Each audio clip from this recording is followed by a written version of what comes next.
With most of the NBA's best players being well into their 30s, it only makes sense that the next generation of NBA stars begin to emerge. The NBA power balance is changing fast, and the future of the league is looking bright.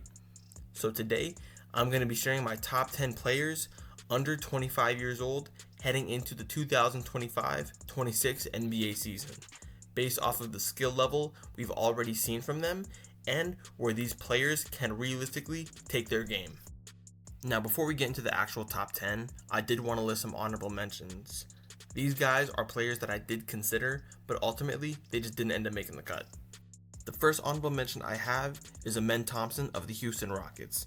Last season, he saw a massive increase to all of his major stats, really improving his game and taking on a bigger role within the Rockets. And on top of that, he's one of the best young defenders in the league with no sign of slowing down. He shows incredible hustle on both ends of the floor, and maybe in a season or two he can crack the top 10, but for now, he's just not there as his offensive game is fairly one-dimensional as he still doesn't have a consistent jump shot to rely on. My second honorable mention is Alperen Sengun, also of the Houston Rockets. Sengun has earned the Baby Jokic nickname for a reason, but last season was a bit of a down season for him, seeing a slight dip in all of his major stats. And with the addition of Kevin Durant to this already stacked Rockets team, I can see Sengun having a bigger role on this team, and I can see his production taking another dip. My third and final honorable mention is Scottie Barnes of the Toronto Raptors. After Scottie Barnes took an all-star leap in the 2023-24 season, it seems like his production has kind of just stayed the same, with Scottie not being able to take another leap, especially with his three-point shooting still being a major flaw in his game. And with there being plenty of high-usage players on this team, like RJ Barrett, Emmanuel Quickley, and more recently Brandon Ingram, I think it's going to be tough for Scottie to make another big leap. Now, first up at the 10 spot, I have Chet Holmgren of the Oklahoma City Thunder.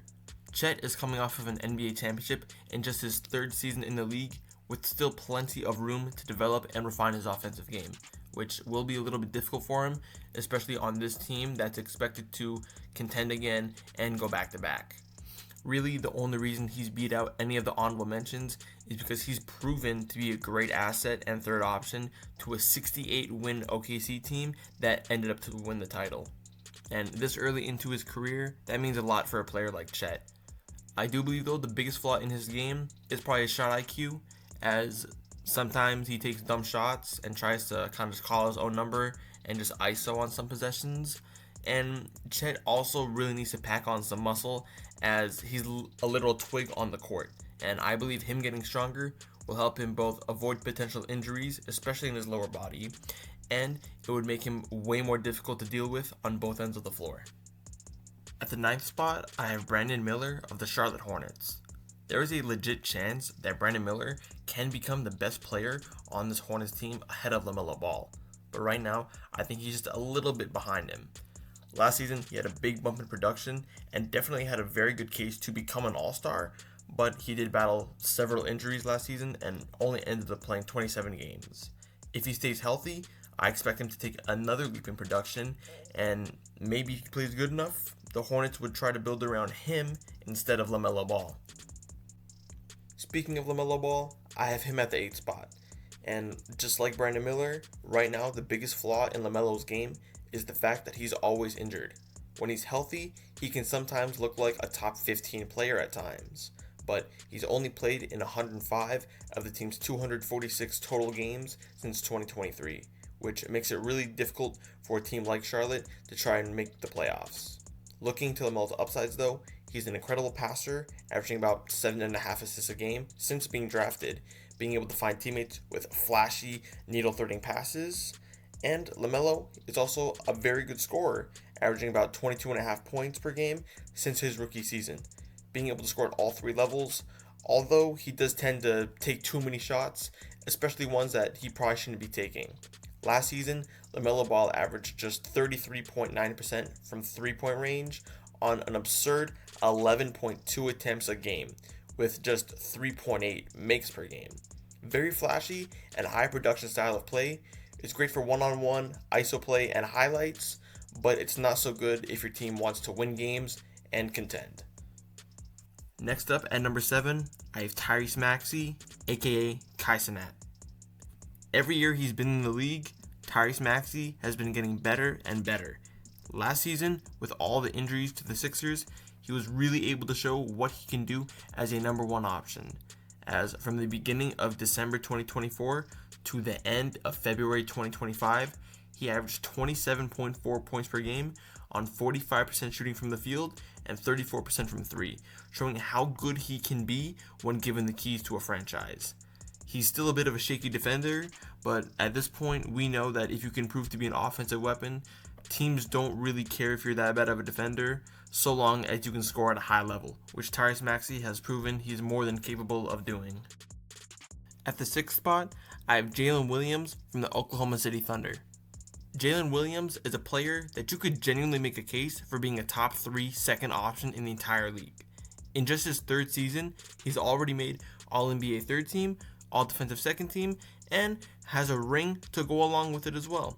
Last season, he averaged 21 points, 4 rebounds, 5 assists on really good efficiency, and if he was the number 1 option on almost any other team, I could legitimately see him being a 30-point per game scorer, or at least close to that. And on top of all of that, he's one of the best defenders on a team consisting of all really high-level defenders. J-Dub is already a top 25 player in this league, and he's only going to get way better this season. 5th spot, I have Cade Cunningham of the Detroit Pistons. Last season, Cade Cunningham led the Pistons to 44 wins after the team won just 14 games the year prior. Now, while the team around Cade has definitely improved a lot, Cade himself also took a very big leap last season, seeing a big bump in production to all 5 major statistical categories. Cade also finished 7th in MVP voting for his stellar play last season, and even though Cade just averaged 26 points and 9 assists, I could definitely see him bringing that up to like a 30-point double-double. And within a season or two, I could see Cade kind of looking like Trae Young if he was 6'6" and could actually play defense. At the 4th spot, I have Evan Mobley of the Cleveland Cavaliers. The reigning 2025 Defensive Player of the Year, Evan Mobley might be the player that probably took the biggest leap last season out of anybody on this list. He's developed a very strong 3-point shot, especially for someone who's 6'11", and looks way more comfortable on the court, being able to score at all 3 levels on one end and completely shut down the opposing team's best player either on the perimeter or in the paint. Really, the only thing Evan Mobley isn't too good at is playmaking, but again, he's 6'11" and a power forward, so that's not that big of an issue. And realistically, he's the 3rd option on the best team in the Eastern Conference last season, and he's averaging 18 points a game. He's only going to get better from here. At number 3, I have Paolo Banchero from the Orlando Magic. Paolo might be one of the most underrated players in the league today, as he's 6'10", 250 pounds, averaging 26, 7, and 5 a game. Literally averaging early LeBron James numbers, and nobody really seems to be noticing it. Really, the biggest area of growth for Paolo is probably in his defense, which realistically is still above average in the NBA.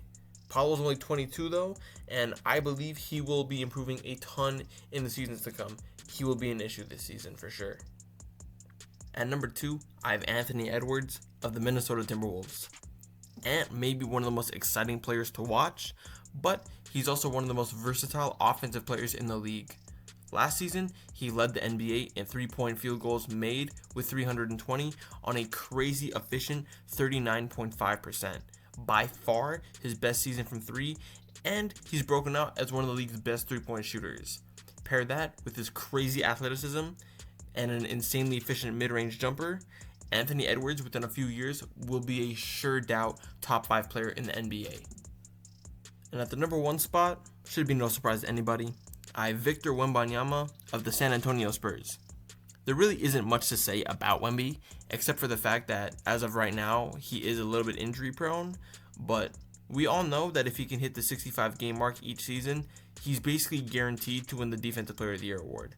But besides all that, Wemby is 7'5" and can do literally everything on a basketball court. He can size you up and shoot a 30-footer in your face, he can post you up and hit a clean mid-range, or he can just barrel his way into the paint, and you can't really do anything to stop that. Pair that with the best interior defense in the league, and you have a player who has the potential to be the greatest player to ever live. Alright everyone, that's the end of this video. If you enjoyed, please be sure to like and subscribe, as it helps me out a lot. Make sure to leave a comment if you agreed or disagree with my list and what you would change. And if you did enjoy this video, be sure to check out my last video where I break down the Los Angeles Lakers' current dilemma with LeBron James and what their future might be looking like. With all that said, that's it from me, and I'll see you on the next one. Peace.